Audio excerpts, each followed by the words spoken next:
Sebelum ceritanya dimulai, silakan tulis di kolom komentar dari daerah mana saja teman-teman yang menonton cerita ini. Dan jangan lupa like dan subscribe, agar channel Cerita Ar bisa terus berkembang dan mempersembahkan cerita yang terbaik. Rini menatap jam dinding di dapur kecilnya yang masih menunjukkan pukul 5 pagi. Aroma seduhan kopi hitam dan bau nasi yang baru matang mengisi udara pagi yang masih dingin. Dengan gerakan pelan dan hati-hati, ia menata lauk di meja makan. Telur dadar, sayur bening bayam, dan sambal terasi yang baru saja ia ulek. Di rumah kontrakan mungil berukuran 6x10 meter yang terletak di pinggiran kota, Rini hidup bersama suaminya, Rizal. Rumah itu memang tak luas, tapi cukup nyaman. Dindingnya berwarna krem pucat, jendela kecil di sisi dapur menyaring sinar matahari pertama yang mulai mengintip dari balik pohon mangga di halaman tetangga. Rini berjalan ke kamar tidur, mengetuk pelan pintu yang sedikit terbuka. "Mas, bangun. Sarapan sudah siap."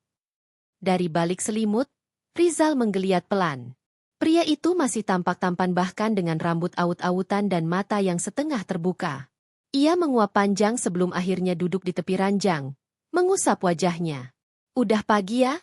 gumamnya. "Iya, sudah 4:30 lebih. Kamu kan bilang tadi malah mau berangkat lebih awal." Rizal hanya mengangguk. Ia memang sedang sibuk di kantornya belakangan ini. Banyak proyek baru yang masuk, katanya. Rini percaya saja, seperti biasanya. Sambil menunggu suaminya mandi, Rini duduk di meja makan dan membuka ponselnya. Ada belasan email yang masuk. Ia membaca cepat satu persatu. Tangannya sudah terbiasa menyortir mana yang perlu ditindaklanjuti langsung, mana yang bisa menunggu. Ia mengetik balasan dengan cepat, penuh perhitungan. Semuanya ia lakukan tanpa ekspresi mencolok, seperti seorang eksekutif handal. Namun tak ada satupun yang tahu siapa dia sebenarnya.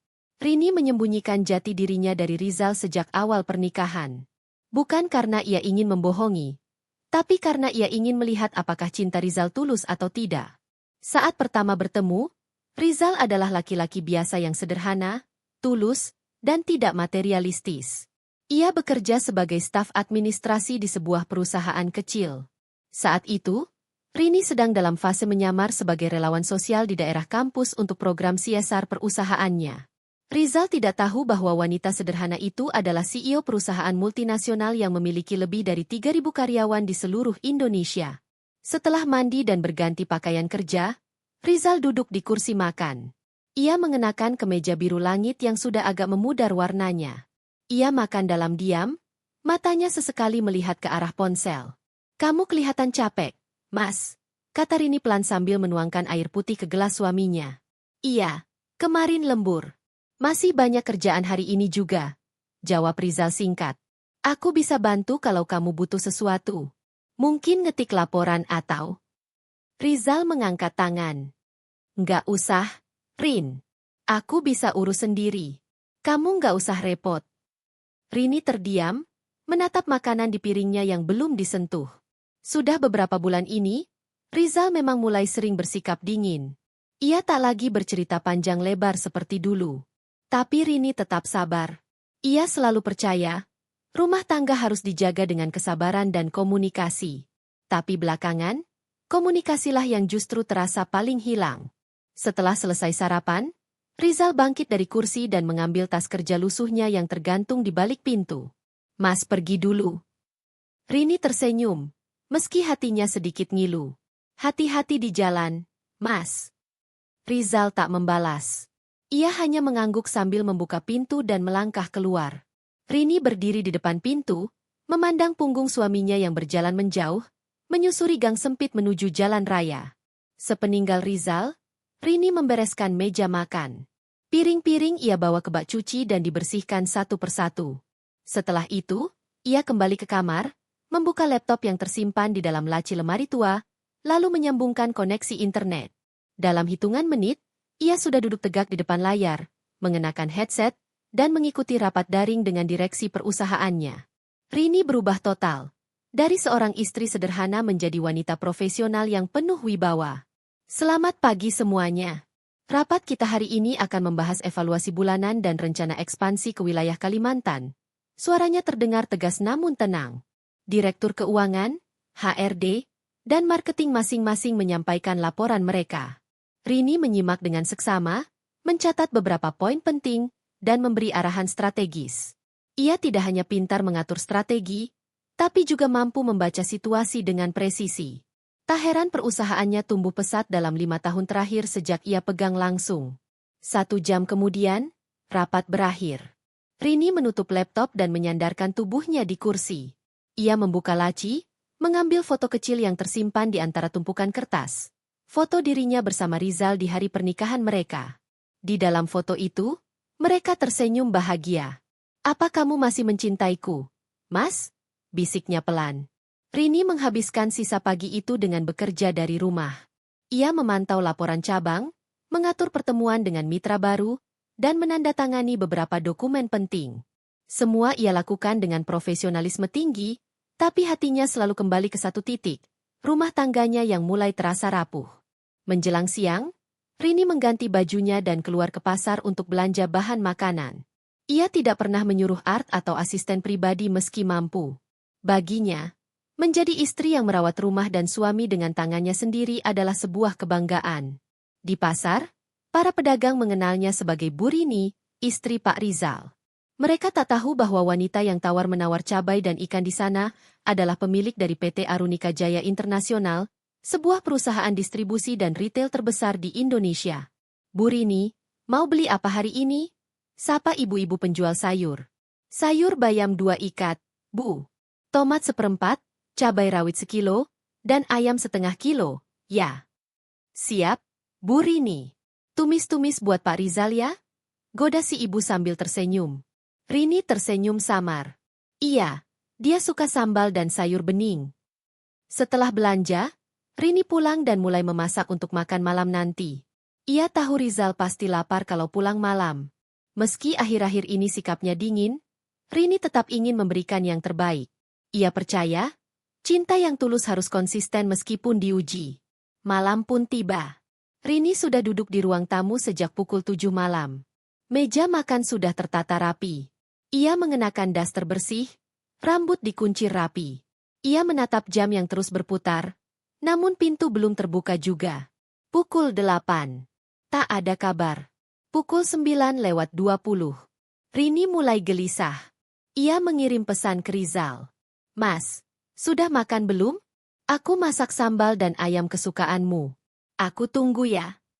Tak ada balasan. 10 menit kemudian, ia coba menelepon. Panggilan masuk, tapi tidak diangkat. Ia menarik napas panjang, lalu berdiri dari kursi dan kembali ke dapur. Ia memindahkan makanan ke wadah plastik dan memasukkannya ke kulkas. Pukul 10 malam, terdengar suara pintu depan dibuka. Rizal masuk dengan langkah tergesa, masih mengenakan kemeja yang sudah kusut. Ia terlihat lelah. "Mas, kamu belum makan ya?" tanya Rini lembut. Rizal tidak menjawab. Ia langsung menuju kamar, menaruh tasnya, dan mengganti baju tanpa bicara. "Aku udah masak sambal terasi kesukaan kamu. Masih ada di kulkas. Aku angetin, ya?" "Nggak usah. Aku udah makan tadi." Jawaban itu seperti pisau. Rini hanya mengangguk. Ia tak mau bertanya lebih jauh.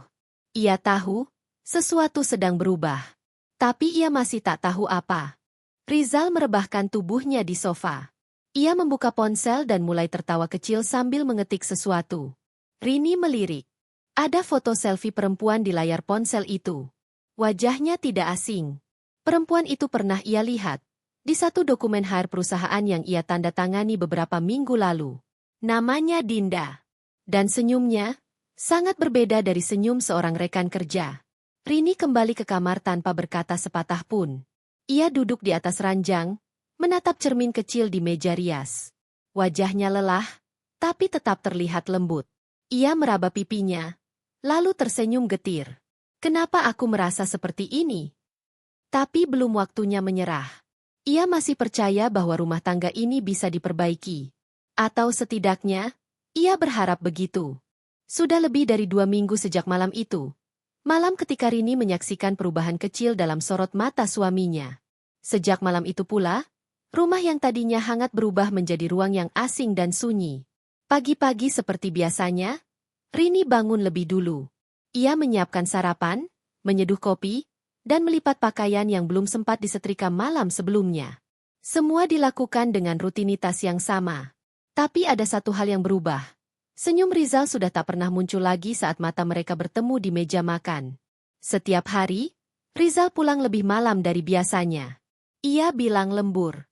Terkadang berdalih rapat dengan klien, atau proyek mendadak dari atasan. Rini hanya mengangguk. Bukan karena ia percaya penuh, tapi karena ia sedang berusaha menahan rasa yang tidak bisa dijelaskan. Hatinya mulai menaruh curiga, namun akalnya masih mencoba membantah. Ia tidak ingin jadi istri yang suuzon, tapi nyatanya nalurinya sebagai perempuan mulai menangkap sesuatu yang janggal. Hari ini, Rizal pulang pukul 11 malam. Rini sudah tertidur di ruang tengah dengan televisi yang menyala tanpa suara. Ketika suara pintu terbuka, ia segera terbangun dan bangkit pelan. Langkah Rizal terdengar tergesa, seolah tidak ingin membangunkan siapapun. Tapi Rini sudah berdiri di ujung ruang tamu. "Mas," ucapnya lembut. Rizal terdiam sebentar. "Kamu belum tidur?" "Aku ketiduran di sini.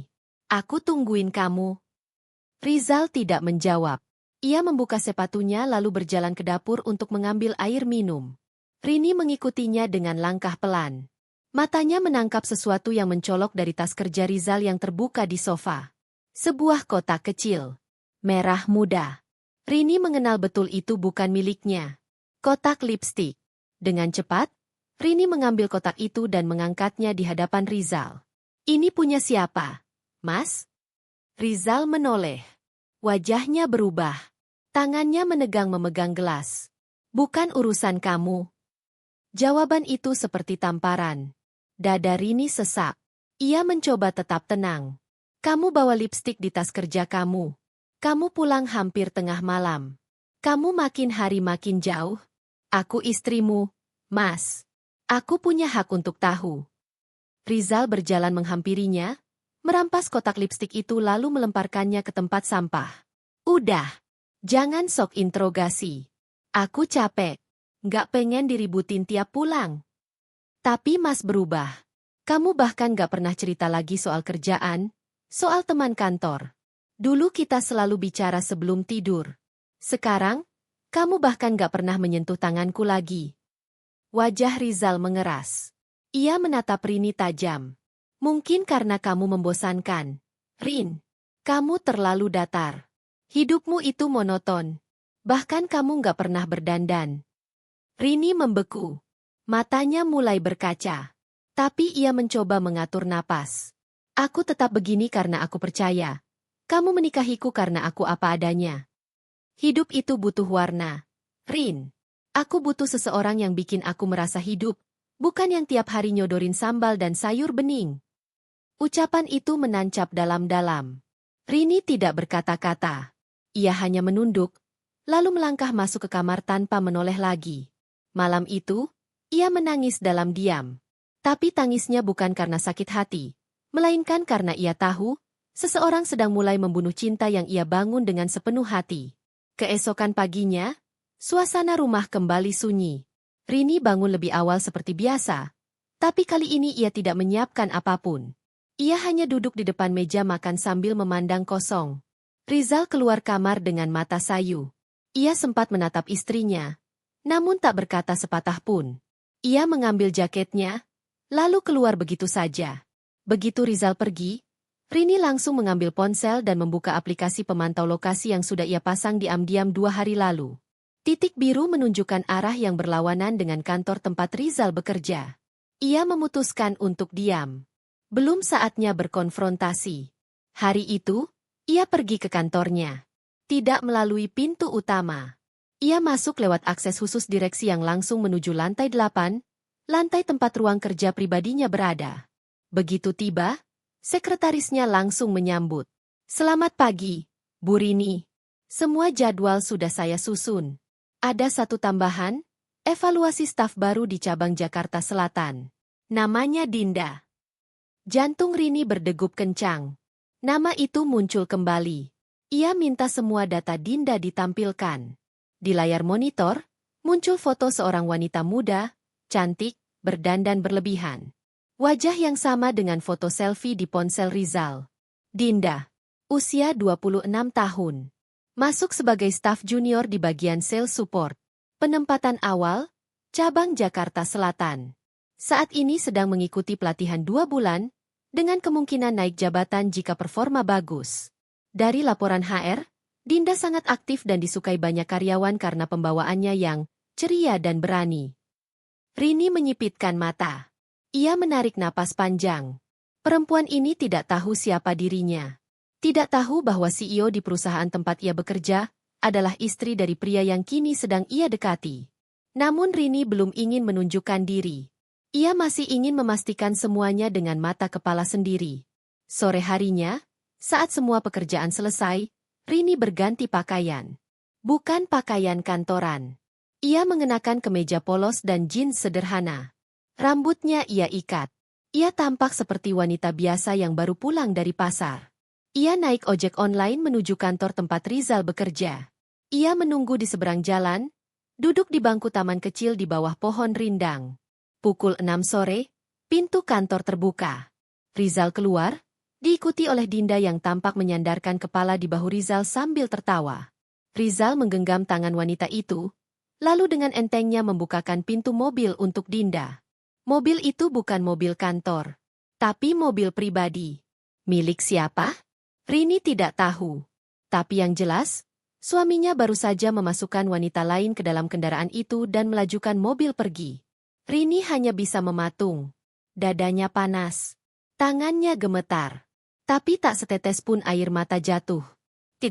Bukan saatnya menangis. Ia bangkit dari bangku taman dan melangkah pergi.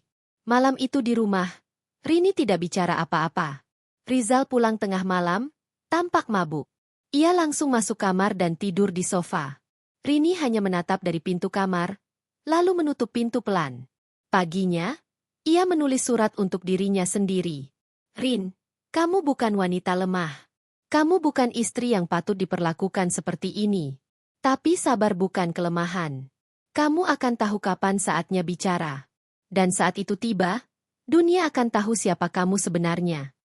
Sore hari, ia menghubungi sahabatnya, Sari. Aku cuma ingin cerita. Tapi janji, jangan marah dulu. Sari menatapnya di layar panggilan video. Ya Tuhan, Rin, kamu yakin itu Rizal? Kamu yakin dia selingkuh sama karyawan kamu sendiri? Aku belum punya bukti pasti. Tapi hatiku bilang iya. Sari menggelengkan kepala. Rin, kamu CEO. Kamu punya kuasa. Kamu bisa usir dia dari perusahaanmu, bahkan bisa bikin dia kehilangan pekerjaan dan reputasinya. Aku tahu. Tapi aku belum mau. Aku ingin lihat seberapa jauh mereka berani bermain api. Dan kamu kuat menanggung semua ini? Rini menghela napas. Aku harus kuat. Karena jika aku lemah, mereka akan menang lebih dulu. Malam itu, Rini menulis ulang rencananya. Ia akan diam. Ia akan memperhatikan. Dan ketika waktunya tiba, ia tidak akan hanya menyentuh satu sisi kehidupan mereka, tapi menghancurkan semuanya, dari atas ke bawah. Hari-hari berikutnya Rini menjalani kehidupannya seperti biasa. Ia tetap memasak, membersihkan rumah, mencuci pakaian suaminya, bahkan tetap menyambut Rizal setiap kali pulang ke rumah. Tak ada yang berubah dari sikapnya, seolah ia istri yang tidak tahu apa-apa.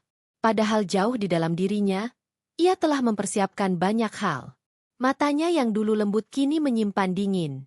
Hatinya yang dulu penuh percaya, kini sudah terlatih menahan segala rasa. Sore itu, Rini duduk di ruang kerjanya di lantai 8. Ia baru saja menyelesaikan pertemuan dengan investor baru. Ketika sekretarisnya mengetuk pintu, ia mengangguk mempersilakan masuk. Bu Rini, ini data tambahan mengenai staf cabang Jakarta Selatan. Sesuai permintaan Ibu. Rini menerima map itu. Matanya langsung menyisir halaman demi halaman. Ia membaca evaluasi performa Dinda. Laporan itu memuji sikap antusias Dinda, ketepatan waktu, dan relasi interpersonal yang baik dengan sesama staf. Namun ada satu catatan dari manajer cabang. Terlalu dekat dengan rekan pria tertentu di luar jam kantor. Sering terlihat dijemput oleh seseorang yang bukan anggota keluarga, mengganggu citra profesionalisme kantor.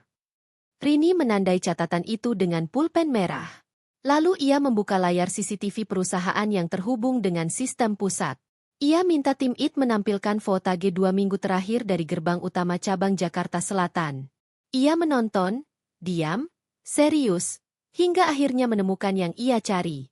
Di rekaman itu terlihat Rizal turun dari mobil, memarkir di seberang jalan, dan menunggu. Dinda keluar dari pintu kantor, menghampiri Rizal, dan mereka berdua tertawa. Rizal merangkul pundak wanita itu, lalu membukakan pintu untuknya. Darah Rini terasa berhenti mengalir sesaat. Ia tak berkata apa-apa. Ia hanya menutup layar, menandai waktu dan tanggal rekaman, lalu menyimpannya ke dalam file pribadi. Setelah itu, ia membuka daftar absensi internal dan mulai menandai semua hari ketika Rizal pulang larut malam. Kemudian ia bandingkan dengan data jam kerja Dinda. Dan seperti teka-teki yang terbuka perlahan, semuanya mulai tersambung. Dinda memang sengaja mengambil jadwal shift sore. Rizal akan datang 1 jam sebelum Dinda selesai, menunggu di luar, lalu mereka pergi bersama. Itu bukan kebetulan. Itu direncanakan. Pukul 9 malam, Rizal pulang ke rumah. Wajahnya terlihat lelah tapi puas. Ia masuk ke ruang tamu dan langsung membuka sepatu. Rini menyambut dari dapur. Mas udah makan? Udah. Tadi makan di luar. Sama siapa? Klien kantor. Klien kantor atau Dinda? Rizal terdiam. Ia mematung di tengah ruangan. Matanya melirik ke arah Rini. Apa maksudmu?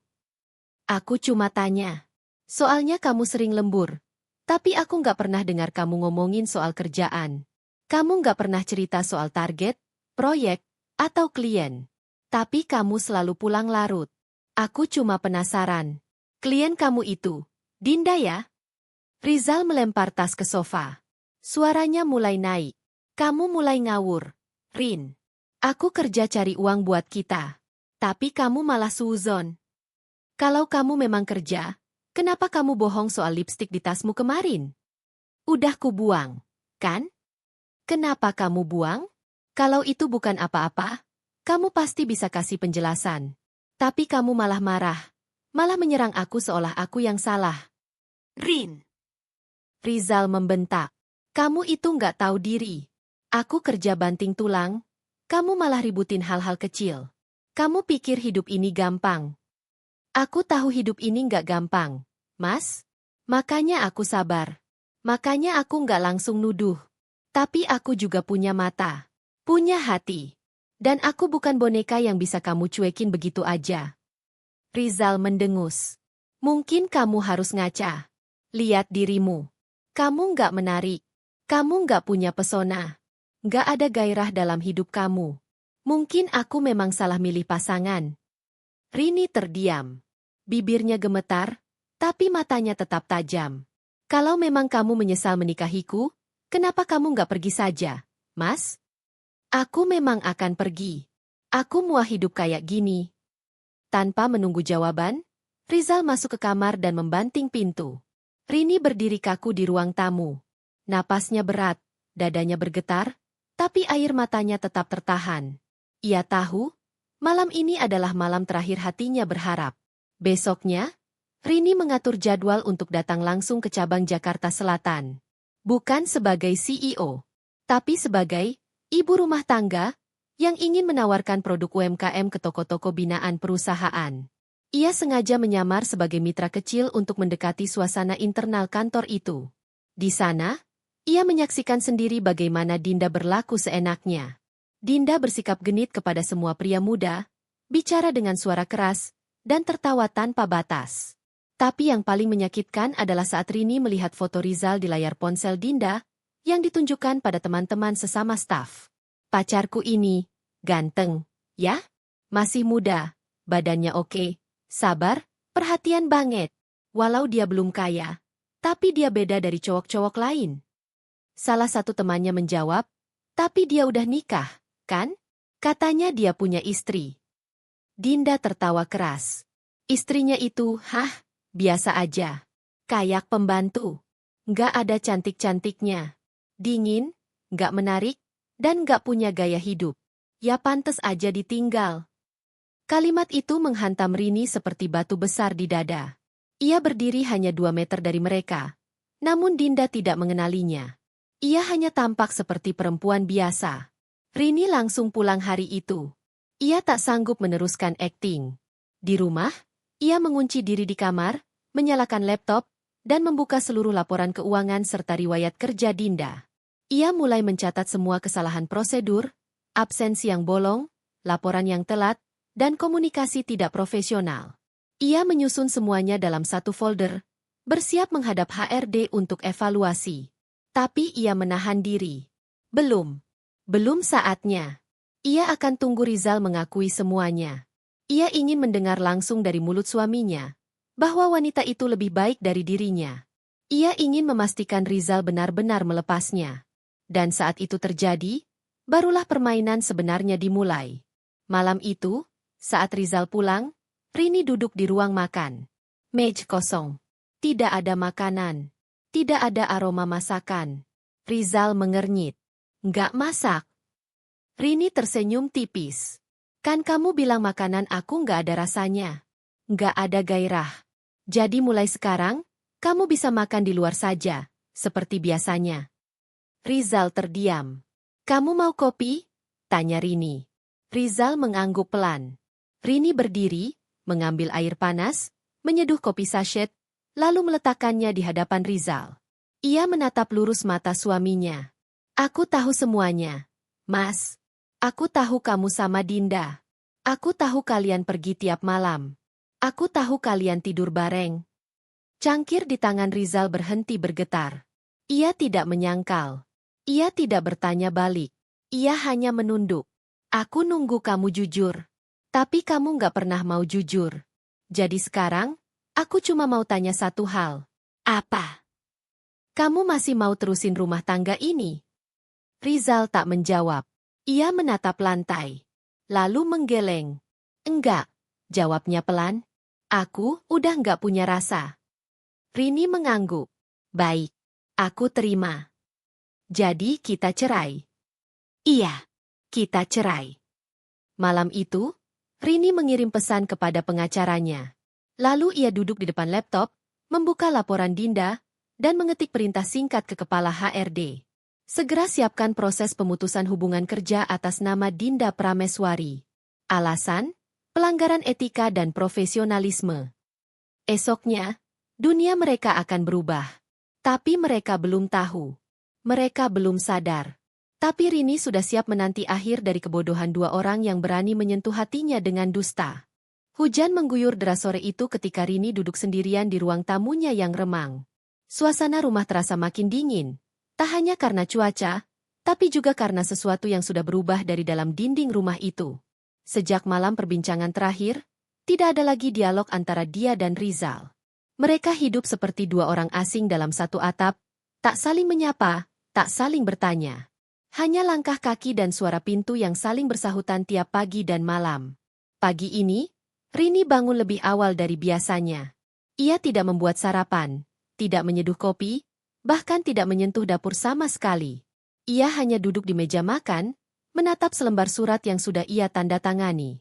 Surat gugatan cerai. Rizal keluar dari kamar dengan wajah lelah. Tanpa berkata apa-apa, ia hanya mengambil tasnya dan melangkah ke pintu. Saat tangannya menyentuh gagang pintu, suara Rini menghentikannya. Suratnya sudah aku tanda tangani.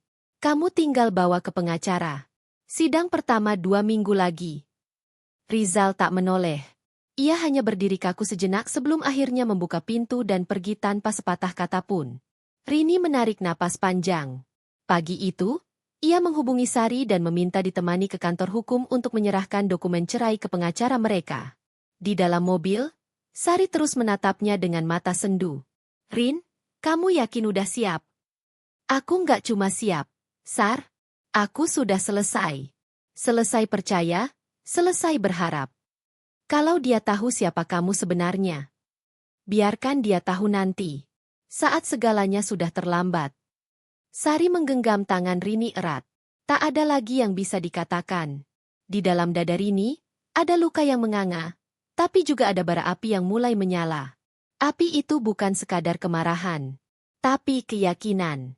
bahwa mereka harus belajar rasa sakit yang selama ini dengan santainya mereka beri padanya. Sepulang dari kantor pengacara, Rini langsung menuju kantor pusat. Ia tidak datang sebagai wanita terluka. Ia datang sebagai CEO. Di tangannya, ia membawa semua dokumen yang sudah ia siapkan beberapa hari terakhir, terkait pelanggaran kerja, penyalahgunaan waktu kantor, dan etika profesional yang dilanggar oleh salah satu staf, Dinda. Ia memanggil Kepala HRD, Kepala Cabang Jakarta Selatan, serta 2 orang senior yang sebelumnya memberikan laporan tidak resmi tentang perilaku Dinda selama ini. Mulai hari ini, Dinda Prameswari saya nyatakan dipecat secara tidak hormat. Seluruh akses sistem dan fasilitas perusahaan diblokir. Gaji terakhir ditahan sampai penyelidikan internal selesai. Sampaikan kepada tim legal untuk menyiapkan surat keputusan resmi sore ini juga. Perintah itu membuat ruangan hening. Semua orang menunduk, tak ada yang berani membantah. Mereka tahu, ketika Bu Rini berbicara dengan nada setenang itu, maka artinya keputusan sudah final. Jika ada staf lain yang mengetahui pelanggaran serupa dan tidak melaporkan, maka mereka akan ikut ditindak. Saya tidak akan toleransi pada hubungan tak profesional yang merusak sistem perusahaan. Setelah rapat selesai, Rini kembali ke ruangannya. Ia menatap jendela besar di belakang mejanya. Hujan masih turun, membasahi seluruh kota. Tapi dalam hatinya, ada ketenangan yang pelan-pelan tumbuh. Satu bagian dari hidupnya mulai dibereskan. Sore itu, saat Dinda baru masuk ke kantor cabang, ia disambut oleh 2 orang petugas keamanan. Ia masih tertawa kecil sambil menggoda rekan pria di resepsionis. Tapi tawanya langsung berhenti ketika melihat 2 lelaki berseragam mendekatinya. Saudari Dinda, mohon ikut ke ruang kepala cabang. Ada surat penting yang harus disampaikan. Dengan raut wajah kebingungan, Dinda mengikuti mereka. Di dalam ruang kepala cabang, ia disambut oleh HRD perwakilan pusat. Di hadapannya, selembar surat sudah terletak rapi di atas meja. Mulai hari ini, kamu tidak lagi menjadi karyawan kami. Semua data telah dikaji. Kamu terbukti melanggar etika dan menyalahgunakan waktu kerja. Dan kami punya rekaman dan laporan dari berbagai sumber yang cukup untuk menjatuhkan sanksi ini. Dinda sontak bangkit dari kursinya. Apa? Ini lelucon? Saya nggak ngerti maksudnya apa. Saya kerja dengan baik. Kalian pasti salah. Semua sudah jelas. Kamu bisa membaca suratnya sendiri. Kamu tidak boleh lagi masuk ke area kantor mulai hari ini. Dengan wajah memerah, Dinda meraih ponselnya dan menekan nomor cepat. Sayang, aku baru dipecat. Tolong jemput aku sekarang juga. Ini semua nggak adil. Rizal yang sedang di dalam mobil langsung panik. Ia menancap gas, melaju ke kantor cabang tempat Dinda berada. Setibanya di sana, ia melihat kekasihnya berdiri di pinggir trotoar dengan wajah marah dan mata sembab. Apa yang terjadi? Mereka bilang aku melanggar etika. Aku cuma telat absen 2 kali. Itu pun karena nemenin kamu. Aku yakin ini semua karena wanita itu, istrimu. Dia pasti tahu soal kita. Rizal terdiam. Ia menunduk. Dia tahu. Dinda mengangguk cepat. Dia tahu dari dulu. Dia pasti yang bikin aku dipecat. Kamu bilang dia cuma ibu rumah tangga biasa, kan? Tapi kenapa dia bisa punya kuasa seperti ini? Rizal tak menjawab. Ia baru menyadari ada sesuatu yang tak ia pahami. Ia mengusap wajahnya, gelisah. Malamnya, ia pulang ke rumah. Untuk pertama kalinya setelah perceraian diajukan, Rizal berdiri di depan pintu kamar Rini. Aku perlu bicara. Rini membuka pintu. Wajahnya tenang. Kamu? Apa kamu yang bikin Dinda dipecat? Rini menatapnya lurus. Kamu pikir siapa aku, Mas? Apa maksudmu? Aku CEO perusahaan tempat Dinda kerja. Perusahaan tempat dia main-main dengan jam kerja, menyalahgunakan fasilitas kantor, dan membawa nama baik perusahaan ke ranah pribadi. Aku yang mempekerjakannya. Dan aku juga yang memecatnya. Rizal membeku. Nafasnya tercekat. Ia terduduk di kursi ruang tamu tanpa daya. Jadi, selama ini kamu? Iya. Aku CEO Arunika Jaya Internasional. Aku membangun semuanya dari nol. Tapi aku memilih menyembunyikannya darimu, karena aku ingin tahu, apa kamu mencintaiku karena aku atau karena hartaku. Rizal menunduk. Wajahnya memucat. Aku nggak tahu, Rin. Aku pikir kamu cuma istri sederhana. Aku malu. Rini tersenyum.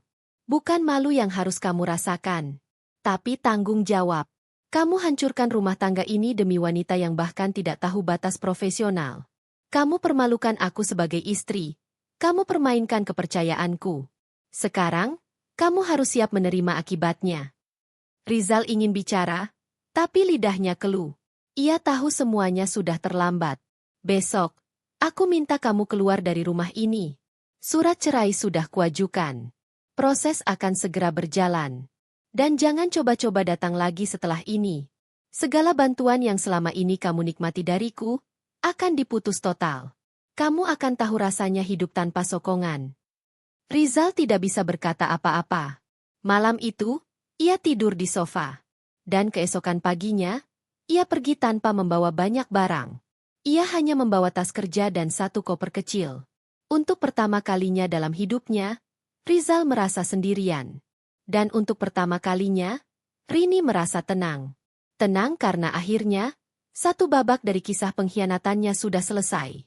1 minggu telah berlalu sejak Rizal meninggalkan rumah. Sejak saat itu, Rini hidup dalam keheningan yang aneh. Bukan hampa, tapi justru penuh kesadaran baru. Tiap sudut rumah yang dulu menyimpan kenangan manis kini menjadi saksi kekuatan seorang perempuan yang dikhianati tapi tetap mampu berdiri tanpa gentar. Pagi-pagi sekali, Rini membuka jendela kamarnya. Udara dingin menyapu wajahnya.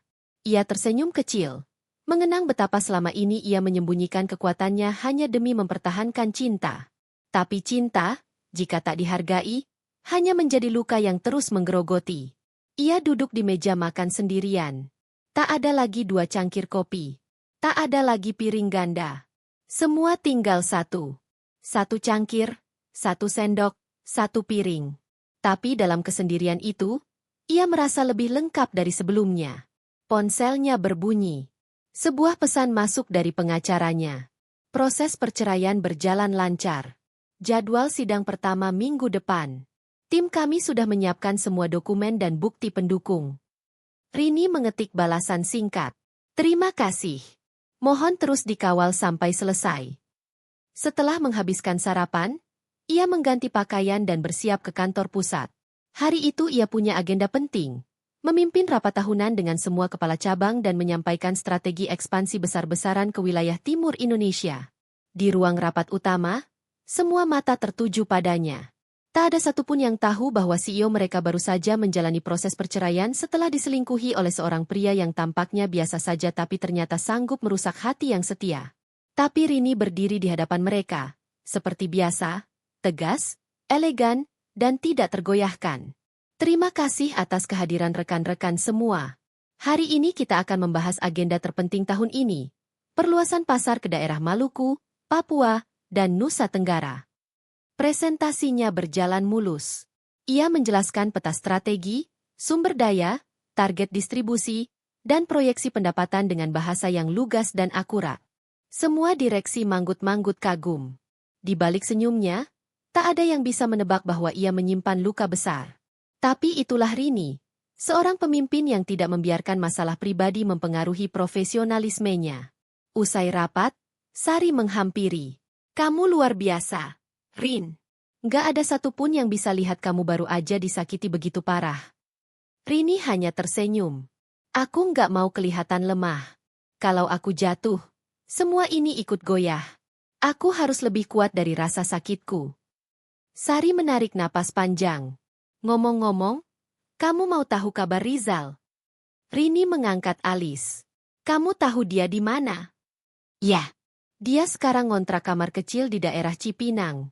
Rumah peta. Sekamar sempit, kamar mandi luar. Dia juga baru dipecat dari kantor lamanya. Mengapa dipecat? Gara-gara Dinda. Waktu Dinda dipecat dari perusahaanmu, dia bikin ulah di kantor Rizal. Sering datang, ribut, bahkan pernah marah-marah di lobi kantor. Atasannya muak. Akhirnya Rizal diberhentikan. Rini mengangguk pelan. Tidak ada kebencian di wajahnya. Hanya keheningan yang menyejukkan. Dan Dinda? Setelah dipecat, dia coba apli ke beberapa perusahaan lain, tapi semua mentok. HRD-nya banyak yang dapat memo dari jaringan HR kita. Namanya udah masuk daftar hitam. Rini menutup matanya sejenak. Ia tak menyangka kejatuhan mereka akan secepat itu. Tapi itu bukan karena ia balas dendam. Ia hanya membiarkan semesta membalas dengan caranya sendiri. Hari-hari berikutnya, Rini menjalani rutinitas seperti biasa. Tapi ada sesuatu yang tumbuh dalam dirinya. Sebuah semangat baru. Ia mulai memperbaiki rumah, mengecat dinding, mengganti perabot, bahkan mendekor ulang ruang tamu. Rumah yang dulu penuh kenangan tentang Rizal kini ia ubah menjadi tempat baru yang sepenuhnya miliknya sendiri. Malam hari, ia duduk di balkon kecil di lantai 2 sambil menulis jurnalnya. Mereka pikir aku akan hancur. Tapi yang terjadi justru sebaliknya. Aku bangkit. Aku sembuh. Aku jadi diriku yang sesungguhnya. Dan mereka sedang melihat dunia yang tak lagi menganggap mereka penting. Di sisi lain kota, Rizal duduk di kamar kontrakannya. Dindingnya lembab, lantainya dingin, dan lampunya redup. Ia termenung memandangi foto-foto lamanya bersama Rini yang masih tersimpan di ponsel. Foto-foto itu kini terasa seperti mimpi yang jauh. Ia menyesal. Tapi penyesalan datang terlambat. Dinda? Ia sudah meninggalkannya sejak seminggu lalu. Pergi membawa seluruh tabungan Rizal yang tersisa. Pergi begitu saja. Setelah tahu Rizal sudah bukan siapa-siapa lagi. Tidak punya kerja, tidak punya nama, dan tidak punya masa depan. Rizal mencoba menghubungi Rini. Tapi nomornya sudah diblokir. Ia datang ke rumah, tapi pagar selalu terkunci. Ia menunggu berjam-jam di depan rumah, tapi tak ada yang membukakan pintu. Hari itu, Rini melihatnya dari balik tirai. Ia menatap lama, lalu berjalan ke dapur. Ia menyeduh teh, lalu kembali ke ruang tamu. Ia duduk santai, menikmati minumannya, tanpa pernah membiarkan dirinya tergoda untuk membuka pintu. Ia bukan lagi wanita yang dulu. Bukan lagi wanita yang berharap pada lelaki yang tak tahu cara menghargai. Beberapa hari kemudian, Rini mendapat undangan menjadi pembicara dalam seminar bisnis wanita di Jakarta Convention Center. Ia tampil mengenakan setelan putih gading, dengan riasan sederhana dan senyum yang memancarkan wibawa. Di hadapan ratusan wanita pengusaha dan pemimpin perusahaan, ia berdiri dan berkata, "Saya pernah berkorban, pernah mencintai, dan pernah disakiti. Tapi dari semua itu, saya belajar bahwa ketika kita sudah memberi yang terbaik dan tidak dihargai, maka waktunya kita berhenti berjuang. Bukan karena kita lemah, tapi karena kita layak mendapatkan sesuatu yang lebih." Tepuk tangan meriah memenuhi ruangan. Setelah seminar, beberapa media mulai mengangkat kisahnya. Sosok CEO muda, cantik, sukses, dan baru saja bercerai karena dikhianati. Banyak yang menyanjung, banyak yang ingin belajar darinya. Tapi Rini tetap rendah hati. Ia hanya berkata, "Aku hanya wanita biasa. Tapi aku tahu kapan harus berkata, cukup." Suatu malam, setelah menghadiri gala dinner perusahaan, Rini pulang ke rumah dan mendapati sebuah surat di bawah pintu. Tulisannya dengan tinta pena, goresannya lemah dan tak teratur. Ia membacanya perlahan. "Rin, aku tahu aku tak pantas dimaafkan. Tapi aku ingin kamu tahu bahwa aku menyesal. Bukan karena aku kehilangan kekayaanmu, tapi karena aku kehilangan dirimu yang sebenarnya. Aku kehilangan wanita yang paling tulus mencintaiku. Maafkan aku, meski aku tahu maaf itu tak akan pernah cukup. Rizal." Rini melipat surat itu dan menyimpannya ke dalam laci. Ia menatap keluar jendela. Langit malam begitu jernih. Bintang bertaburan. Dan untuk pertama kalinya sejak lama, ia merasa ringan. Tidak lagi ada beban. Tidak lagi ada penyesalan. Ia telah melewati badai. Dan kini, ia berjalan di atas kakinya sendiri. Langit Jakarta mendung pagi itu. Kabut tipis menyelimuti jalanan ibu kota, seolah menyimpan ribuan cerita yang belum selesai dituliskan. Di ruang makan rumahnya, Rini duduk dengan secangkir teh melati di tangan. Tatapannya kosong menembus jendela yang terbuka, membiarkan udara dingin masuk menyusup ke kulit. Sudah hampir 2 bulan sejak surat cerai diajukan, dan hari ini adalah hari sidang pertama. Ia mengenakan setelan hitam sederhana, rambut disanggul rapi, tanpa riasan berlebihan. Tapi justru dari kesederhanaan itulah auranya muncul begitu kuat. Ia tidak datang untuk meratap, tidak juga untuk bertarung. Ia datang untuk mengakhiri babak kehidupan yang tak lagi layak dipertahankan. Pukul 8 pagi, mobil hitamnya berhenti di depan Pengadilan Agama Jakarta Selatan. Sari menemaninya turun dari kendaraan. Beberapa orang di pengadilan menatap heran, mengenal wajah Rini sebagai CEO terkenal dari pemberitaan media beberapa minggu terakhir. Mereka berjalan masuk melewati lorong panjang, hingga sampai di ruang tunggu sidang. Di ujung ruangan, Rizal sudah duduk sendirian, mengenakan kemeja kusam dan celana kain lusuh. Wajahnya lebih tirus dari sebelumnya. Matanya sayu. Ia menunduk, seolah tak sanggup menatap siapapun. Ketika Rini lewat di depannya, ia mencoba berdiri, namun segera kembali duduk setelah Rini berjalan tanpa sedikit pun menoleh padanya. Sidang berjalan cepat. Hakim bertanya seputar alasan perceraian, pembagian aset, dan hak masing-masing pihak. Rini menjawab semua dengan tegas dan tenang. Rizal tidak banyak bicara. Ia lebih banyak diam, hanya sesekali mengangguk. Setelah 1 jam, palu diketuk. Sidang ditunda 2 minggu untuk mediasi. Tapi Rini tahu, tak akan ada yang perlu dimediasi. Di luar ruang sidang, Rizal menghampirinya untuk pertama kalinya setelah berbulan-bulan. Rin, boleh aku bicara sebentar? Rini menatapnya, matanya tetap tenang. Silakan. Aku tahu aku salah. Dan kamu gak akan pernah bisa maafin aku. Tapi aku cuma mau bilang selama ini aku buta. Aku terlalu terbuai dengan hal-hal yang gak penting. Aku pikir kamu itu lemah, membosankan, gak punya warna. Tapi ternyata, kamu lebih dari segalanya. Dan sekarang aku kehilangan semuanya. Rini menatap matanya langsung. Kamu gak kehilangan aku hari ini, Mas? Kamu kehilangan aku sejak hari pertama kamu menganggap wanita lain lebih dari aku. Rizal terdiam. Ia menggigit bibirnya, menahan emosi. Aku cuma minta satu hal. Rin, tolong jangan benci aku. Aku tidak membencimu, Mas. Tapi aku juga tidak peduli lagi padamu. Antara membenci dan mencintai, ada ruang kosong bernama, tidak peduli. Dan disitulah kamu sekarang. Rizal menunduk. Suaranya nyaris tak terdengar saat ia berkata, "Selamat tinggal, Rin." Rini mengangguk. Selamat tinggal. Hari itu, semua yang selama ini menggantung di udara akhirnya runtuh. Tak ada lagi ikatan. Tak ada lagi alasan untuk saling mempertahankan apa yang sudah retak. Setelah sidang, hidup Rini berubah lebih cepat dari yang ia duga. Ia sibuk dengan proyek ekspansi ke Indonesia Timur. Setiap minggu, ia terbang ke kota-kota baru, Makassar, Ambon, Kupang, Sorong. Ia turun langsung ke lapangan, bertemu distributor lokal, membuka peluang kerja untuk warga setempat.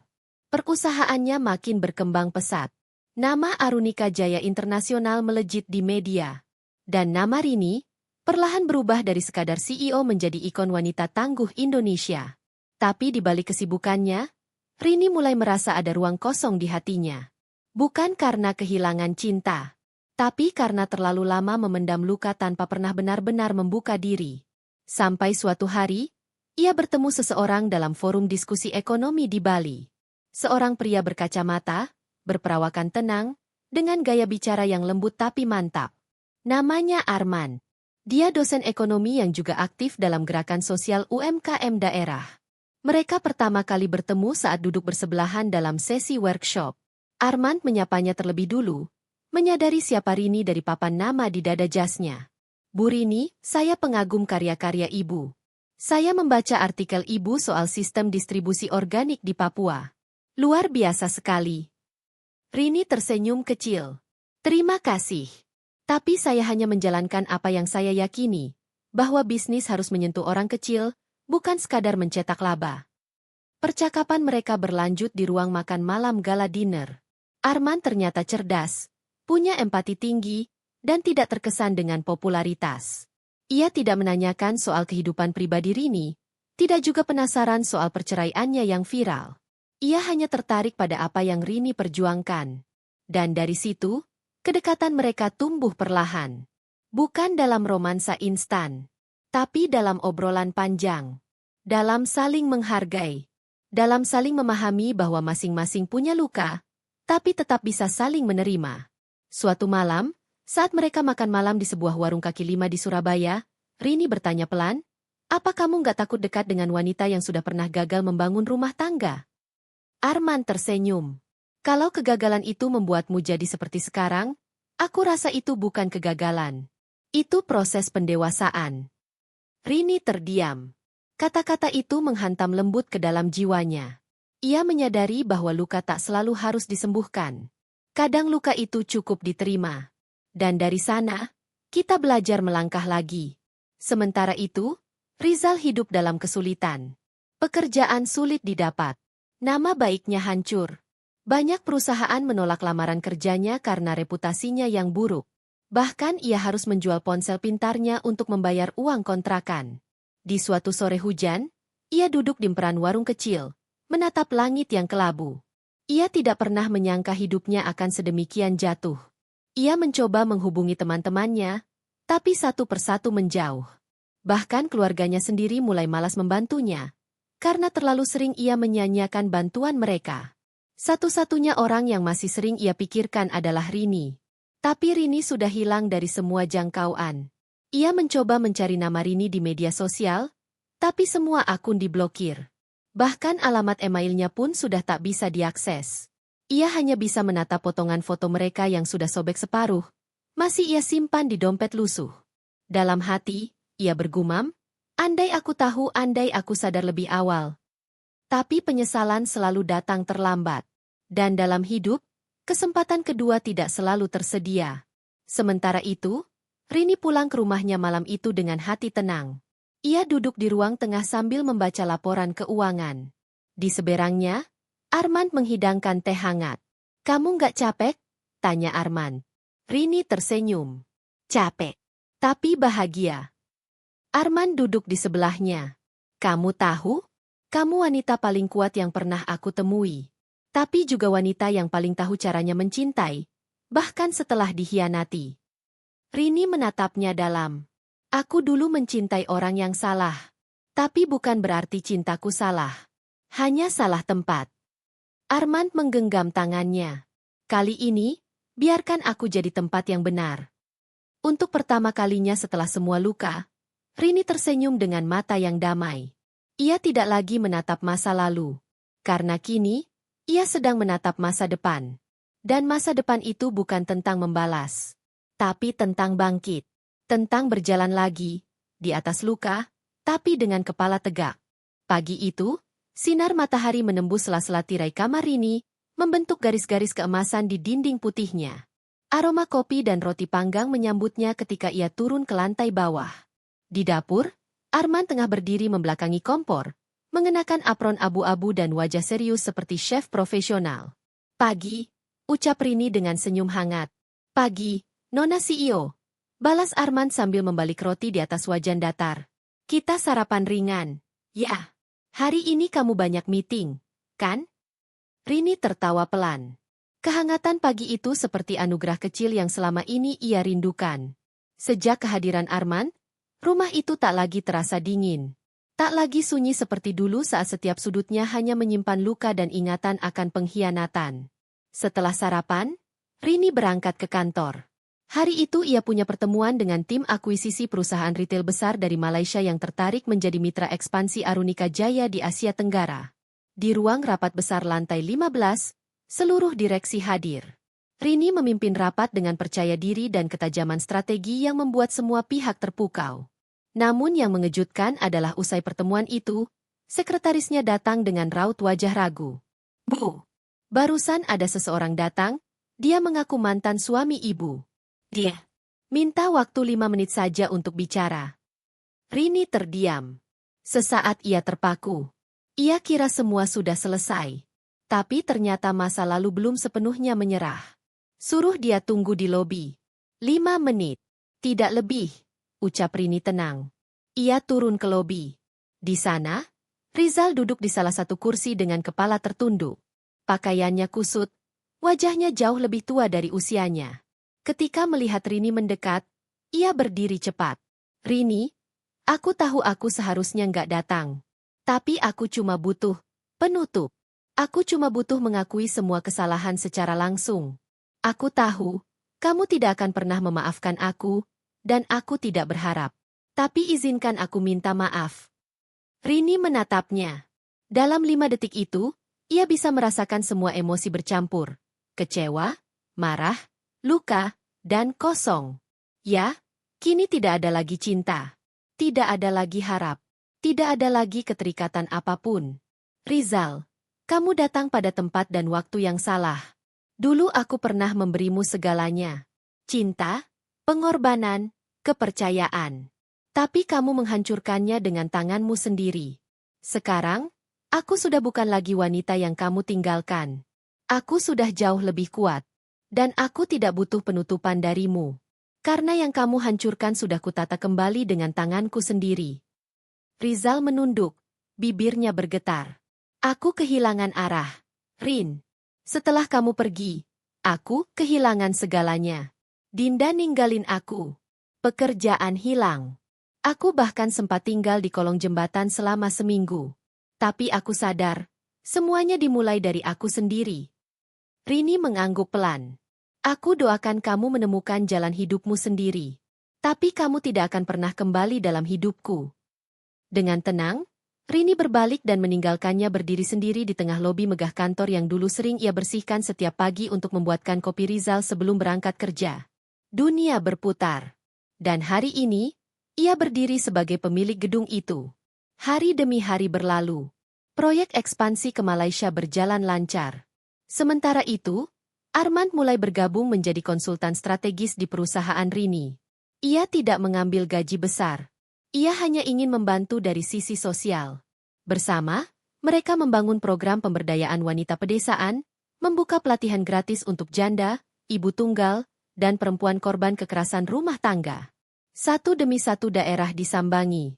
Rini turun langsung ke pelosok untuk mendengarkan cerita para wanita yang bahkan tidak tahu bahwa mereka punya hak untuk bermimpi. Aku ingin mereka tahu bahwa ditinggalkan itu bukan akhir dari hidup, kata Rini di salah satu wawancara media. Kadang, ditinggalkan itu adalah jalan untuk bangkit. Ia menjadi simbol kekuatan baru. Banyak wanita menjadikannya panutan. Diundang ke berbagai acara nasional dan internasional, termasuk forum PBB di Bangkok mengenai kepemimpinan perempuan di sektor ekonomi.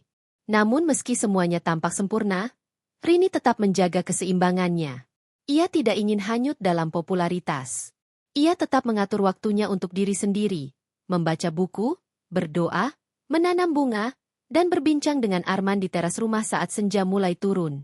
Satu malam, saat mereka duduk bersama, Arman memegang tangan Rini dan berkata pelan, "Kamu tahu, sejak pertama aku kenal kamu, aku sadar bahwa kamu bukan wanita biasa. Tapi aku nggak jatuh cinta karena keberhasilanmu. Aku jatuh cinta karena kamu bisa tetap lembut setelah dikhianati. Kamu tidak menjadi keras atau pendendam. Kamu tetap manusia." Rini tersenyum. Air matanya berlinang tanpa suara. "Aku nggak tahu apakah aku siap jatuh cinta lagi," bisiknya pelan. Cinta tidak pernah menuntut kesiapan total. Ia hanya butuh kejujuran. Kalau kamu mau, aku akan ada di sini. Nggak akan kemana-mana. "Terima kasih," bisik Rini. Pelukan itu hangat. Bukan seperti pelukan Rizal yang dulu penuh nafsu dan kebohongan. Tapi seperti pelukan rumah yang tak akan pergi, sekalipun badai datang. Suatu hari, tanpa sengaja, Rini kembali lewat kawasan tempat Rizal pernah tinggal. Ia melihat sosok lelaki yang duduk bersandar di dinding toko kosong, mengenakan kaos pudar, memandangi jalanan dengan tatapan kosong. Ia mengenalnya seketika. "Riz." Ia berhenti. Dalam hatinya muncul rasa simpati, bukan cinta, bukan kasihan. Tapi rasa yang lahir dari seorang manusia kepada manusia lain. Ia turun dari mobil dan berjalan mendekat. "Masih di sini?" tanyanya lembut. Rizal menoleh. Seketika tubuhnya kaku. "Rini, aku hanya ingin memastikan kamu hidup. Itu saja. Aku hidup. Tapi bukan hidup yang kamu kenal. Mas, kamu masih bisa berubah. Masih bisa menata hidup. Mungkin memang kamu harus kehilangan segalanya dulu, baru tahu arti sebuah kepercayaan. Tapi hidup selalu memberi kesempatan. Asal kamu mau jujur pada dirimu sendiri." Rizal menunduk. Tak kuasa menahan tangis. Maaf, karena aku pernah menyanyiakan wanita terbaik dalam hidupku. Rini tidak berkata apa-apa. Ia hanya menepuk bahu Rizal perlahan, lalu kembali ke mobilnya. Ia tidak berniat menyelamatkan. Tapi ia juga tidak tega membiarkan sesama manusia tenggelam. Hari itu, ia kembali ke rumah dengan hati yang ringan. Ia tahu, masa lalunya sudah selesai sepenuhnya. Ia telah berdamai. Beberapa bulan kemudian, Armand melamar Rini secara sederhana di sebuah kafe kecil pinggir danau di Lembang. Ini bukan tentang memulai dari nol, kata Armand. Tapi melanjutkan hidup dengan seseorang yang tidak akan pernah menurunkan nilaimu hanya karena luka masa lalu. Rini tidak langsung menjawab. Ia menatap danau yang tenang, langit sore yang jingga. Lalu ia menoleh dan berkata, "Aku siap. Bukan karena aku butuh dilindungi. Tapi karena aku ingin mencintai lagi, dengan sadar dan utuh." Mereka berdua tersenyum. Dan dari balik segala luka yang dulu pernah mengoyak hatinya, Rini tahu, semesta kini telah kembali memihaknya. Di tengah langit Jakarta yang mulai meredup, cahaya lampu jalan menyala satu persatu. Jalanan ramai seperti biasa, deru kendaraan bersahut-sahutan, dan orang-orang berjalan tergesa mengejar waktu. Tapi di sebuah sudut kota yang tak banyak orang perhatikan, seorang pria duduk diam di bawah jembatan flyover, memeluk lutut, mengenakan jaket kusam dan celana sobek di bagian lutut. Sudah hampir 2 minggu ia tidak makan layak. Pekerjaan sebagai buruh bongkar muat di pasar hanya memberinya cukup uang untuk sekadar membeli nasi bungkus dan air mineral. Kadang, ketika sepi, ia hanya minum air keran di masjid, tidur di emperan toko, atau di kolong jembatan. Tubuhnya makin kurus, wajahnya kusam, rambutnya tumbuh tak teratur.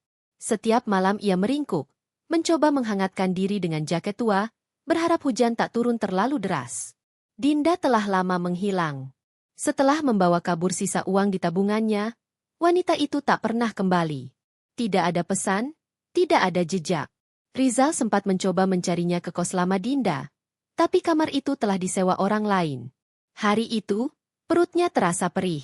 Ia berdiri, melangkah pelan ke arah pasar. Di sana, ia menawarkan diri memunguti sampah kardus dan plastik. Pemilik toko memberinya Rp2.000 dan sebotol air. Ia duduk di pojok pasar, menenggak air itu perlahan. Tiba-tiba, seseorang menendang kakinya. "Heh, lo ngapain duduk di sini? Ganggu dagangan gue aja," bentak seorang pedagang buah. Rizal buru-buru bangkit dan menunduk. "Maaf, Bang, saya cuma mau istirahat sebentar." "Pergi sana. Ngemis mulu kerjaannya. Malu jadi laki-laki." Kata-kata itu menusuk seperti sembilu. Rizal hanya menunduk dan berjalan menjauh. Ia dulu pria mapan. Mobil ada, rumah ada, pekerjaan bagus. Istri yang setia. Tapi kini, bahkan tempat duduk pun ia harus minta izin. Dalam benaknya, wajah Rini selalu muncul. Terutama saat malam menjelang. Tatapan terakhir perempuan itu di ruang lobi kantor terasa seperti vonis mati baginya. Sementara itu, di sudut kota yang lain, hidup Rini berjalan seperti jalan tol, lancar, terarah, penuh fokus. Ia baru saja kembali dari kunjungan bisnis di Balikpapan dan disambut dengan kabar bahwa pabrik baru Arunika Jaya akan segera berdiri di Sorong. Di ruang kerja rumahnya, ia menandatangani dokumen-dokumen penting sambil mendengarkan musik klasik. Di sebelahnya, Armand datang membawa teh hangat seperti biasa. Mereka duduk bersebelahan, membicarakan proyek pelatihan perempuan untuk daerah pelosok. Pendaftaran program pelatihan tahap 2 dibuka besok. Sudah lebih dari 300 perempuan dari desa-desa di Kalimantan yang mendaftar, ujar Armand dengan senyum bangga. Rini mengangguk. "Aku ingin mereka punya kesempatan untuk belajar tanpa takut dihina atau direndahkan. Seperti yang dulu aku alami." Armand menatapnya dalam. "Kamu tidak hanya bertahan, Rin. Kamu bangkit, dan membawa orang lain bangkit bersamamu. Itulah yang membuatmu istimewa." Malam itu, mereka makan malam di taman belakang rumah, ditemani lampu-lampu temaram dan suara jangkrik. Di tengah kehangatan itu, Rini mendapat telepon dari kepala CSR perusahaannya. "Bu, kami barusan menerima laporan dari salah satu relawan. Ada pria tunawisma yang tinggal di dekat proyek kita di Jakarta Utara. Katanya, Dia pernah kerja di perusahaan swasta besar dan kini terlantar. Setelah dicek, dia adalah Riz. mantan suami ibu. Rini terdiam sejenak. Nafasnya terhenti sepersekian detik. Kami ingin minta izin, Bu.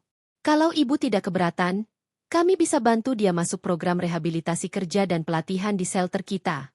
Tapi keputusan tetap di tangan ibu. Butuh beberapa saat sebelum Rini menjawab. Bantu dia, ucapnya pelan. Tapi jangan pernah sebutkan namaku. Aku tidak ingin dia merasa hutang budi. Kepala CSR itu mengangguk. Baik, Bu. Esok harinya, Rizal dibawa oleh relawan CSR Arunika ke shelter rehabilitasi. Ia sempat ragu, curiga, bahkan menolak. Tapi tubuhnya yang lemah tak bisa melawan. Ia dibersihkan, diberi pakaian baru, makan 3 kali sehari, dan mendapat kamar kecil berisi ranjang dan kipas angin. Untuk pertama kalinya dalam 2 bulan, ia bisa tidur dengan tenang. Selama berminggu-minggu, ia ikut program pelatihan kerja, belajar mengelola administrasi, bahkan mengikuti kelas motivasi dari berbagai pembicara. Ia mulai sadar, hidup masih memberinya peluang kedua, meski bukan dari orang yang sama. Di akhir pelatihan, seluruh peserta diberikan informasi bahwa perusahaan akan menyalurkan beberapa dari mereka untuk magang ke beberapa unit kerja Arunika Jaya. Rizal hanya bisa termenung. Ia tahu, itu perusahaan Rini. Tapi ia juga tahu, ia bukan siapa-siapa lagi. Sementara itu, di kantor pusat Arunika, Rini duduk bersama Arman dan tim HRD membahas laporan magang para peserta rehabilitasi. Kita punya 20 nama terbaik dari program shelter. Mereka akan magang selama 3 bulan. Setelah itu, jika performa bagus, bisa jadi karyawan tetap, kata kepala HRD. Pastikan mereka mendapat perlakuan adil, kata Rini. Jangan karena masa lalunya gelap, mereka dicurigai terus-menerus. Armand menambahkan, siapa tahu, justru mereka yang dulunya jatuh bisa memberi semangat paling tinggi untuk naik. Rini mengangguk setuju. Ia tidak membuka satu persatu nama peserta. Ia tidak tahu bahwa salah satunya adalah Rizal. Dan ia tidak ingin tahu. Beberapa minggu berlalu, Rizal ditempatkan di bagian gudang sebagai staf inventory. Ia bekerja keras, tak banyak bicara, selalu datang lebih awal dan pulang terakhir. Supervisornya memuji kedisiplinannya, meski tidak tahu latar belakangnya. Namun satu hari, saat tim HR mengadakan kunjungan dadakan, Rizal tanpa sengaja melihat seseorang dari kejauhan. Sosok wanita dengan setelan hitam, rambut disanggul, berjalan elegan di antara rak-rak barang. Ia membeku. Itu Rini. Ia buru-buru menunduk, menyembunyikan wajahnya. Tapi dalam hatinya, ada campuran perasaan, malu, kagum, dan haru. Ia tak mendekat. Ia tidak berani. Ia tahu, ia tidak layak. Tapi dari jauh, ia melihat bagaimana Rini berbicara sopan kepada staf, menyalami pekerja satu persatu, bahkan tersenyum pada cleaning service. Dia tetap wanita yang sama, batin Rizal. Tapi kini, jauh lebih tinggi. Dan aku makin tak terjangkau. Setelah kunjungan itu, Rizal makin giat bekerja. Ia mulai menabung dari gaji kecilnya, menyewa kamar kos sederhana, membeli pakaian layak. Ia tahu, ia tak akan pernah bisa menebus masa lalu. Tapi setidaknya, ia ingin menebus harga dirinya yang sempat hilang. Di satu malam sunyi, ia menulis surat. Bukan untuk diberikan, hanya untuk dirinya sendiri. Rini, mungkin kamu takkan pernah tahu bahwa aku ada di bawah atap yang kamu bangun. Tapi aku berjanji pada diriku sendiri, bahwa selama aku hidup, aku akan bekerja tanpa mengeluh. Karena kamu sudah cukup menderita atas namaku. Kini, aku ingin hidup layak tanpa mengganggumu lagi. Ia lipat surat itu dan menyimpannya di dompet, menggantikan potongan foto yang dulu ia sobek. Di sisi lain kota, Rini tengah bersiap menyambut ulang tahun perusahaan ke-10. Sebuah acara besar akan digelar di Hotel Bintang 5. Ratusan tamu undangan dari berbagai negara datang. Media ramai meliput. Dan untuk pertama kalinya, Rini diminta memberikan orasi utama di hadapan semua stafnya. Saat berdiri di podium, mengenakan gaun navy elegan dan riasan simpel, ia berkata, 10 tahun lalu, aku hanyalah seorang wanita yang ingin berdiri di atas kaki sendiri. Tapi jalan itu tidak mudah. Ada luka, pengkhianatan, kesepian, dan kegagalan. Tapi semua itu menguatkanku. Karena aku tahu, hidup bukan tentang siapa yang paling kaya atau paling kuat, tapi siapa yang paling mampu bertahan dan tetap memilih bangkit. Tepuk tangan meriah bergema. Arman tersenyum bangga dari barisan depan. Dari sudut ruangan yang tak terlihat kamera, Rizal berdiri bersama staf gudang lainnya. Ia hanya mengenakan seragam kerja dan name tag kecil. Tapi matanya berkaca-kaca. Ia bertepuk tangan pelan. Dan dalam hatinya, ia tahu, ia menyaksikan karma itu dengan mata kepala sendiri. Rini tidak membalas dendam dengan amarah. Ia membalas dengan keberhasilan. Dan itulah balasan yang paling menyakitkan, sekaligus paling indah. 1 minggu setelah ulang tahun ke-10 perusahaan Arunika Jaya Internasional, suasana kantor pusat masih dipenuhi semangat dan gairah kerja baru. Pidato Rini pada malam puncak perayaan masih menjadi perbincangan hangat di kalangan karyawan. Sosoknya bukan hanya dipandang sebagai pemimpin perusahaan, tapi juga simbol keteguhan hati dan keberhasilan perempuan yang bangkit dari keterpurukan. Namun di tengah euforia itu, Rini sendiri lebih memilih kembali ke rutinitas harian dengan tenang. Ia kembali fokus memeriksa laporan, mendampingi tim ekspansi, serta melakukan evaluasi kinerja seluruh divisi. Ia tak pernah membiarkan pujian membuatnya lengah. Dalam diam, ia tahu, semakin tinggi seseorang berdiri, semakin kencang pula angin yang berusaha menjatuhkan. Sore itu, Rini berada di ruangannya sendirian.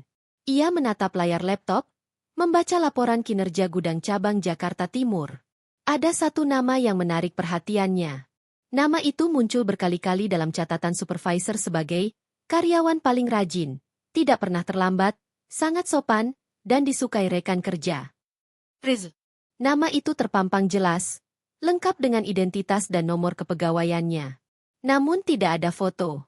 Tidak ada keterangan tambahan. Rini menghela napas panjang. Ia belum tahu bahwa Rizal diterima melalui program CSR dan rehabilitasi perusahaan. Ia pun tak menyangka bahwa mantan suaminya telah berbulan-bulan bekerja di bawah perusahaannya sendiri. Ia berdiri, berjalan ke jendela, menatap langit senja Jakarta yang memerah. Perasaan aneh bergejolak dalam dadanya. Bukan marah, bukan iba, tapi semacam keheningan batin yang sulit dijelaskan. Ia ingin sekali bertanya, apa yang membuat Rizal memilih bekerja di tempat ini? Apa tujuannya? Tapi ia juga sadar, itu bukan urusannya lagi. Malam harinya, Rini dan Arman makan malam di rumah. Di atas meja makan, Arman bercerita tentang progres program pelatihan kewirausahaan untuk para lulusan shelter. Kita dapat 5 peserta unggulan. Salah satunya mantan buruh pelabuhan yang dulu sempat hidup di jalanan. Tapi ternyata dia punya kemampuan manajemen gudang yang luar biasa. Sekarang dia diangkat jadi koordinator shift di cabang Jakarta Timur, kata Arman. Rini menunduk, menyuapkan sendok ke mulutnya dengan pelan. Namanya? Rizal? Tanyanya hati-hati. Arman sedikit terkejut. Kamu tahu? Barusan sore, aku lihat namanya di laporan. Arman mengangguk. Ya. Dia masuk program tanpa sepengetahuan siapapun. Tak ada perlakuan istimewa. Bahkan kami tidak tahu siapa dia di awal. Tapi makin kesini, dia jadi contoh yang bagus buat peserta lain. Disiplin, rendah hati, dan kelihatan sekali dia sedang menebus sesuatu. Rini terdiam lama. Lalu ia berkata pelan, bagus kalau begitu. Tapi jangan beri dia posisi apapun karena belas kasihan. Biarkan dia naik karena kemampuannya. Arman tersenyum. Sudah kulakukan sejak awal. Sementara itu, Rizal duduk di kamar kosnya yang sempit. Di depannya, sebuah kalender penuh coretan. Tanggal-tanggal gajian, deadline laporan, dan catatan kecil tentang target pribadi. Ia baru saja menyelesaikan pelatihan manajemen logistik tingkat menengah yang difasilitasi perusahaan. Di meja kecilnya, ada buku tulis berisi catatan harian. Dalam tulisan tangannya yang tak rapi, ia menulis. Sudah 3 bulan aku bekerja di sini. Dan setiap hari, aku merasa semakin kecil di hadapan Rini. Bukan karena dia sombong, tapi karena aku tahu aku pernah memperlakukan orang sebaik itu dengan hinaan, kebohongan, dan pengkhianatan. Tapi dia tidak membalas dendam. Dia membiarkanku memperbaiki hidup dengan cara yang dia rancang diam-diam. Bahkan tanpa memberitahuku. Aku tidak akan pernah berani menatap matanya lagi. Tapi aku bersumpah akan jadi manusia baru, bukan demi dia, tapi demi aku sendiri. Mungkin, ini yang namanya karma. Tapi aku akan belajar berdamai dengannya. Di akhir catatan itu, ia menggambar kota kecil dan menuliskan satu kalimat. Aku akan membeli motor dari hasil gaji bersihku bulan depan. Beberapa minggu kemudian, Rini mengunjungi cabang Jakarta Timur untuk inspeksi mendadak. Ia tidak memberi pemberitahuan apapun. Bersama dua staf HRD dan Arman, ia tiba pukul 10 pagi dan langsung memeriksa area gudang. Saat turun ke gudang, para pekerja buru-buru merapikan susunan barang. Rini berjalan menyusuri lorong-lorong rak, memperhatikan setiap detil. Dan tiba-tiba, ia melihat seseorang sedang mengatur palet berisi kardus besar. Tubuhnya kini lebih sehat. Wajahnya tak lagi sekusam dulu. Tapi dia masih mengenakan seragam pekerja sederhana. Ia tidak sadar bahwa Rini melihatnya dari jauh. Rini menoleh ke Arman. Jangan beritahu dia aku datang. Arman mengangguk. Inspeksi berjalan lancar. Sebelum pulang, Rini meminta laporan harian dari kepala gudang. Di sana, ia melihat tanda tangan Rizal di bawah laporan pemantauan stok. Tulisan tangan itu masih sama seperti dulu saat mereka mengisi buku pengeluaran rumah tangga. Ketika keluar dari ruangan, Rini menoleh sekali lagi ke arah gudang. Ia melihat Rizal dari kejauhan, tengah menyapu lantai. Ia hanya berdiri sebentar, lalu melangkah pergi. Di dalam mobil, Rini tidak berkata apa-apa. Arman memegang tangannya, menggenggamnya erat tanpa suara. Maukah kamu bercerita? Tanya Arman pelan. Rini tersenyum samar. Tidak, karena kadang diam adalah satu-satunya jawaban paling dalam. Waktu berlalu cepat. Program CSR berkembang pesat. Rini diundang ke banyak forum internasional untuk berbicara tentang model sosial perusahaan yang ia terapkan. Arman semakin dikenal sebagai penggerak sosial ekonomi yang sukses. Bersama, mereka bukan hanya pasangan kekasih, tapi juga mitra dalam visi yang lebih besar. Sementara Rizal, ia tetap bekerja di gudang dengan disiplin yang konsisten. Ia tidak pernah berani melangkah ke kantor pusat. Tidak pernah mencoba mendekati Rini. Tidak pula mengajukan permohonan maaf lagi. Ia tahu batasnya. Ia tahu, kebisuan yang Rini berikan padanya adalah bentuk pemaafan paling agung, karena tanpa dendam.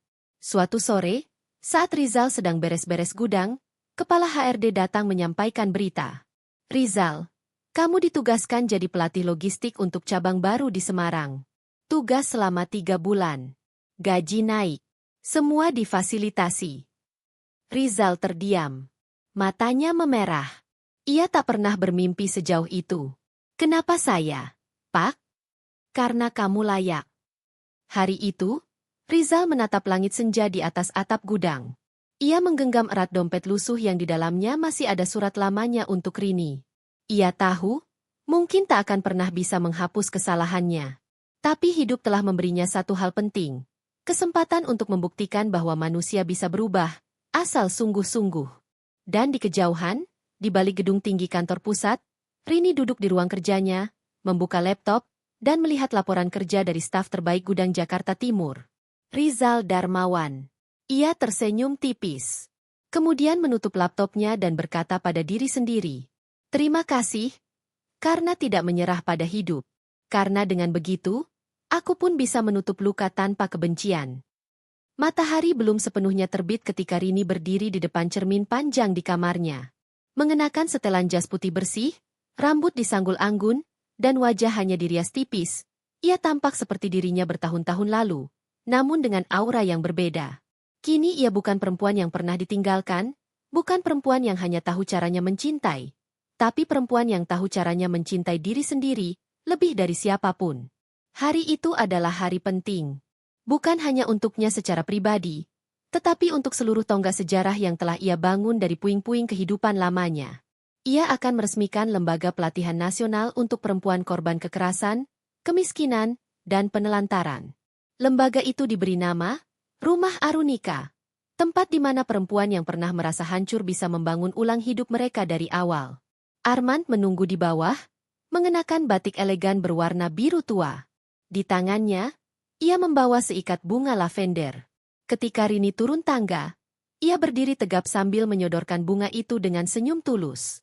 Buat wanita yang tahu caranya berdiri setelah dihancurkan dunia, ucap Arman pelan. Rini mengambil bunga itu, mencium wanginya perlahan, dan tersenyum. Makasih, karena kamu hadir di saat aku udah gak percaya siapapun, bisiknya. Pagi itu, mereka menuju lokasi peresmian yang berada di pinggir kota, di atas lahan luas dengan bangunan bergaya modern dan asri. Ratusan tamu hadir. Pejabat negara, aktivis, jurnalis, pengusaha, hingga para perempuan yang menjadi peserta pertama program Rumah Arunika. Ketika Rini berdiri di podium, suara gemuruh tepuk tangan menyambutnya. Ia membuka pidatonya dengan tenang, namun setiap kalimatnya menghujam hati para pendengar. Rumah ini bukan dibangun dari keberhasilanku saja, tapi dari air mata banyak perempuan yang pernah dipatahkan, yang pernah ditinggalkan, yang pernah dicaci, yang pernah diceraikan hanya karena tidak cukup cantik, tidak cukup kaya, tidak cukup apa-apa. Dulu, aku juga salah satunya. Tapi aku tidak tinggal di sana. Aku bangkit. Dan hari ini, aku ingin semua perempuan tahu bahwa mereka tidak sendiri. Air mata mengalir di pipi beberapa tamu undangan. Kamera media merekam semua. Kalimat-kalimat Rini viral dalam hitungan jam. Dan dalam sehari saja, media sosial dipenuhi pujian, cerita, dan dukungan untuk proyek barunya. Sementara itu, di sebuah sudut ruangan, berdiri seorang pria mengenakan kemeja sederhana dan celana bahan. Ia berdiri diam, tak memegang ponsel, tak berbicara dengan siapapun. Ia hanya menyaksikan Rini dari kejauhan, dengan tatapan hening yang dalam. Riz. Ia hadir karena namanya terpilih sebagai perwakilan peserta pelatihan yang akan ditugaskan membina cabang Rumah Arunika di Semarang. Ia tidak tahu bahwa Rini akan berada di sana secara langsung. Ia tak menyangka akan melihat wanita yang dulu ia sia-siakan, kini berdiri anggun, dikelilingi semua orang penting di negeri ini. Ia berdiri seperti bayangan di antara kerumunan. Tidak berani maju. Tidak berani menyapa. Tapi juga tidak ingin pergi. Setelah acara selesai, semua tamu mulai meninggalkan tempat. Rini tetap di dalam, berbincang dengan tim pelatih dan relawan. Tanpa disangka, salah satu supervisor menghampirinya dan berkata, "Bu, perwakilan peserta dari Semarang ingin mengucapkan terima kasih secara pribadi. Dia sudah menunggu dari tadi." Rini menoleh. "Siapa namanya?" "Rizal Darmawan." Hening. Hanya 5 detik. Tapi cukup membuat detak jantung Rini melambat. Ia menghela napas, lalu mengangguk. Suruh dia masuk. Beberapa menit kemudian, Rizal berdiri di ambang pintu. Tubuhnya kaku. Ia menggenggam map coklat di tangannya. Ketika Rini menatapnya, ia menunduk dalam, seperti seseorang yang datang menghadap takdir.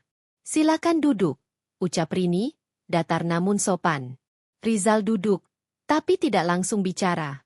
Ia membuka map, mengambil secari kertas yang sudah dilipat rapi. "Aku menulis ini, bukan untuk dibaca, tapi untuk aku simpan. Tapi hari ini, aku tahu aku harus menyerahkannya." Ia menyodorkan surat itu ke Rini. Wanita itu menerimanya, tapi tidak langsung membukanya. "Aku tahu aku tidak layak berada di sini. Tapi aku tidak pernah punya niat buruk sejak masuk ke perusahaan ini. Aku bekerja, aku belajar, aku diam.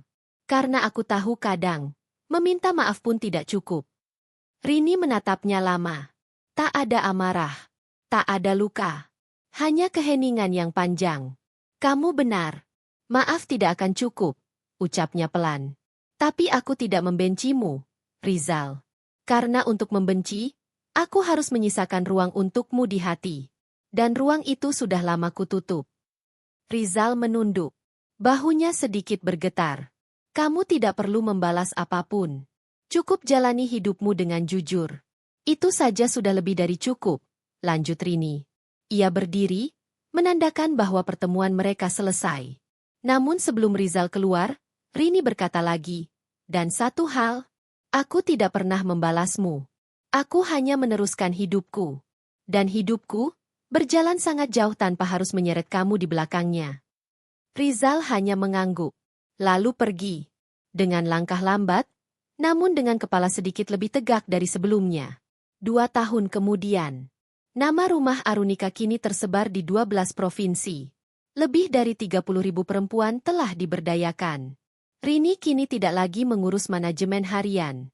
Ia menjadi pembicara tetap di berbagai konferensi dan mendirikan yayasan untuk membina anak-anak perempuan korban kekerasan seksual.